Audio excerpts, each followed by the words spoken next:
pour une nouvelle vidéo qui sera le book haul du mois d'octobre. Et une fois n'est pas coutume, j'ai encore craqué. Oui, le mois d'octobre, vous le savez, c'est le mois de mon anniversaire et j'estime qu'1 jour pour se faire plaisir, c'est pas assez. Voilà, il me faut tout le mois et donc évidemment... j'ai craqué, je me suis laissée un petit peu plus aller que d'habitude, j'ai explosé un petit peu plus mon budget que d'habitude, et donc ce book haul comporte une quinzaine de livres, sachant qu'il y a donc des graphiques et des romans, qu'il y a des cadeaux d'une amie et des cadeaux évidemment de moi à moi. Hein, voilà, des cadeaux de moi à moi. C'est quand même un book haul que je trouve plutôt pas mal pour un seul mois. Mais bon, c'était le mois de mon anniversaire, c'est le mois de la non-culpabilité absolue, et donc on ne s'attarde plus et on commence tout de suite. Je commence par la réception d'un projet participatif qui n'est donc évidemment pas un cadeau de moi à moi, puisque ça avait été précommandé il y a plusieurs mois déjà, mais je l'ai réceptionné au mois d'octobre, donc autant en parler. Il s'agit donc du deuxième tome de See You My King, de Wen Yuan aux éditions Yurong. J'ai beaucoup aimé le premier tome, donc évidemment le deuxième tome il était également pour ma pomme. Je vais le lire très prochainement vu que j'ai lu le premier tome il y a pas si longtemps que ça, et je voudrais rester à jour pour ce Boys Love parce que je l'aime beaucoup. Je l'avais découvert sur internet évidemment quand il était traduit un petit peu, on va dire, à l'arrache. Donc pour rappel, on suit un jeune homme qui, suite à une mésaventure, va se retrouver plongé en Égypte antique et qu'il va rencontrer un protagoniste un petit peu particulier. Je ne peux pas vous en dire plus pour pas vous spoiler, mais sachez que j'aime beaucoup, c'est un de mes boys love préférés et vraiment il est génial. En octobre, j'ai quand même pas mal craqué en manga Boys Love. J'ai fait une grosse commande. Le premier, c'est celui-ci. Il s'agit donc du 4e tome de Remnant Jinjun Omegaverse de Hana Azumi aux éditions Taifu Comics. C'est un manga que j'aime beaucoup. C'est un manga qui ne plaira pas à tout le monde. C'est de l'Omegaverse et en plus, certains protagonistes sont mi-humains, mi-bêtes. Donc voilà, ça ne plaira pas à tout le monde. Moi personnellement, j'aime bien. Je trouve que ce manga est assez profond sur les thèmes abordés. Donc voilà, j'aime plutôt bien. Il me fallait le tome 4 vu qu'il venait de sortir et que ça faisait très longtemps que j'étais en attente du tome 4, donc j'ai craqué tout de suite.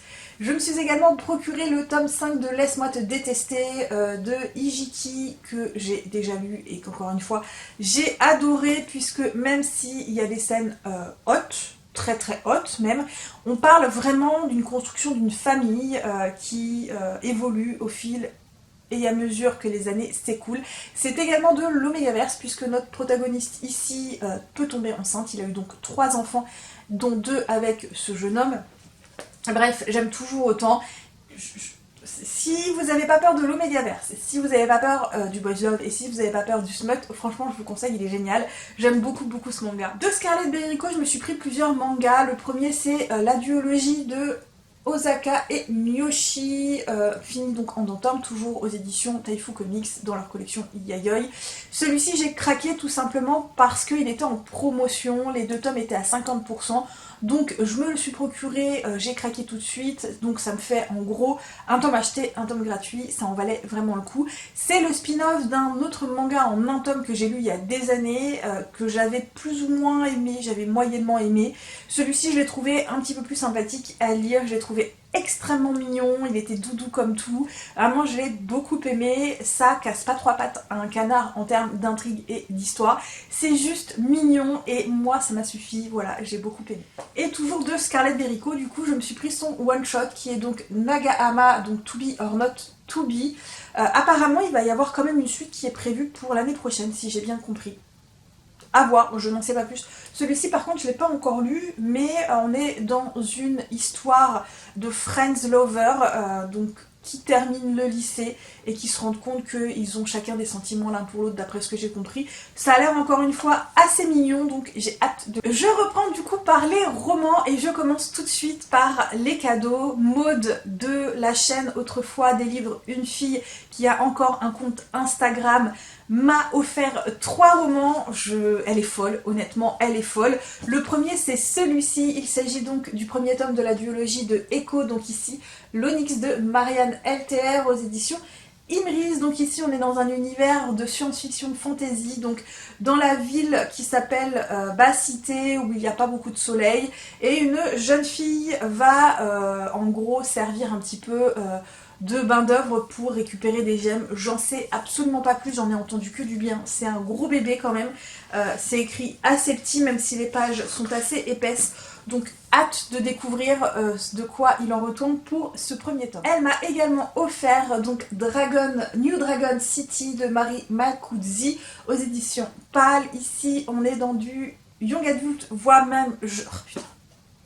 Elle m'a également offert ce petit roman, il s'agit donc de New Dragon City de Mari Makudzi aux éditions PAL. Ici on est dans un univers post-apocalyptique, les dragons se sont pointés et ont détruit la civilisation telle qu'on la connaît, les humains survivants vivent dans le métro et ne peuvent sortir que l'hiver au moment où les dragons hibernent. Et on va rencontrer un jeune homme qui s'appelle je ne sais plus comment, Noah, qui malheureusement ne va pas réussir à rentrer à temps dans le métro avant le réveil des dragons. Il va donc tomber sur une jeune dragonne et tous les deux vont se lier d'amitié et faire évoluer la relation entre les deux peuples.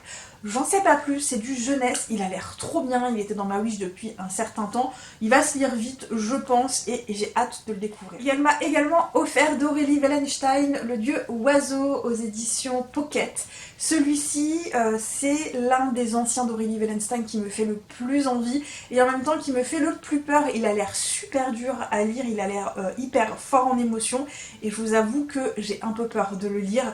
Donc ici on est sur une île et toutes les 10 ans il y a une espèce de guerre de clans et les clans, le clan qui gagne va prendre le pouvoir et tue l'ancien clan qui était autrefois les chefs, et donc on va suivre un jeune homme qui va voir son clan se faire massacrer, il va survivre et être réduit en esclavage par le nouveau chef, etc. etc.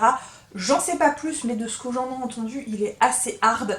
Il me fait envie, mais j'ai super peur en fait. J'ai super peur de le commencer. Et je sais pas si je vais le commencer tout de suite ou pas, mais il me fait trop envie, mais voilà, en même temps il me fait super peur. Je reprends du coup par mes propres achats et je commence par cette romance. Il s'agit de Amber Falls de Alicia Garner aux éditions Nox, qui est donc une filiale, je pense, d'édition Albin Michel. Et vous allez me prendre pour une demeureux, mais je sais pas ce que c'est qu'une romance small town. Vraiment, je sais pas. Si vous savez, dites-moi. Donc ici, on va suivre une jeune femme qui veut ouvrir sa pâtisserie, qui avait tout prévu à ses 18 ans. Malheureusement, le frère de son ex-copain, qui est également son meilleur ami, va lui faire à l'envers et elle ne le pardonnera jamais, jusqu'au moment où lui va également ouvrir une espèce de pâtisserie en face d'elle et ils vont entrer en compétition. Mais il va quand même lui demander de sortir avec elle pour satisfaire plus ou moins ses parents, je ne sais plus trop de quoi il s'agit, j'en ai entendu que du bien, ça a l'air doudou, ça a l'air de faire du bien. Je pense que je vais le lire assez rapidement parce que des lectures fraîches comme ça fait toujours du bien. Je me suis également procuré ou reprocuré le premier tome de Smoke and Mirror, donc La Cité des Mirages de Lily M et Rowan Lockhart dans cette édition, puisque j'avais le premier tome dans l'ancienne édition aux éditions Bookmark que j'ai remis en vente. Et j'ai préféré du coup me le procurer dans cette édition là, sachant que ça commençait à être compliqué de les trouver, donc je pense que les autrices ont prévu de les ressortir en autopublication, puisque je me suis rendu compte que Lily M ressort beaucoup de ses anciens romans en autopublication, donc je pense que celui-ci ça va être également prévu, mais je le voulais dans cette édition, donc ça y est, cette fois c'est fait. Celui-ci n'était pas prévu au programme, mais j'en ai entendu que du bien. Il s'agit du premier tome du Bouclier des Oiselles, donc de Devenay Perry aux éditions Roncière. Donc on va suivre une jeune femme qui va être mariée. Un mariage arrangé, une princesse avec un mariage arrangé, ça lui plaît pas du tout. Et à un moment, elle en a marre et elle a décidé de changer les règles du jeu. Je n'en sais absolument pas plus, j'en ai entendu que du bien.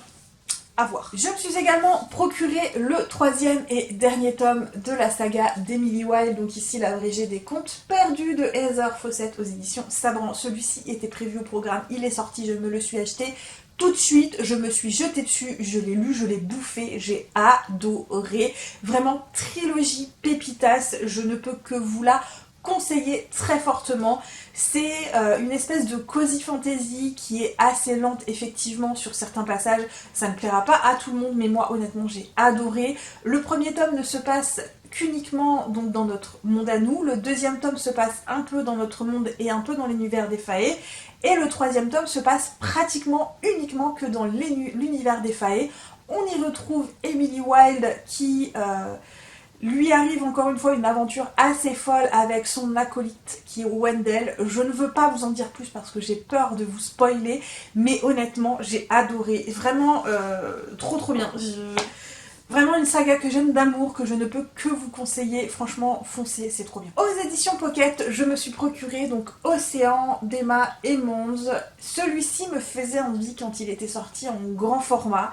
Mais c'était pas ma priorité, donc j'ai pas craqué. Je me suis dit on va attendre encore un petit peu et finalement il est sorti en format poche. Donc je me suis dit que c'était un signe, c'était l'occasion ou jamais. On est dans la romance boys love. On va suivre un jeune homme qui est apparemment harcelé dans son école, qui va rencontrer un autre jeune homme qui est complètement son opposé, il me semble. C'est un roman plein d'émotions de ce que j'en ai entendu, donc à voir. Et je termine par Reckless, qui est donc le second tome de Powerless de Lauren Roberts aux éditions Olympe. J'avais prévu de me lire le premier tome avant de me procurer le second tome. Il est sorti au mois d'octobre. Je me suis dit, oh, on s'en fout, vas-y, prends-le. Du coup, je l'ai pris, alors que je n'ai absolument pas lu le premier tome, que je ne suis même pas sûre d'aimer le premier tome. Voilà, écoutez, que voulez-vous, c'était le mois de mon anniversaire, je me suis permise de craquer. Et voilà, j'en ai donc terminé pour ce petit moyen book haul. Plutôt conséquent maintenant pour moi. En tout cas, j'espère que cette vidéo vous a plu. Si vous avez lu certains des romans, certains des graphiques, n'hésitez pas à me dire si vous les avez aimés ou non, pourquoi vous les avez aimés, pourquoi vous ne les avez pas aimés. Hein, voilà. N'hésitez pas avec les petits pouces bleus, n'hésitez pas à vous abonner sur la chaîne si l'envie vous en vient, à me suivre également sur d'autres réseaux sociaux. Moi, comme d'habitude, je vais vous souhaiter de très bonnes lectures. À très bientôt pour une nouvelle vidéo. Et surtout, comme je vous le répète toujours, mais qui est toujours aussi important, prenez bien soin de vous. Bye bye.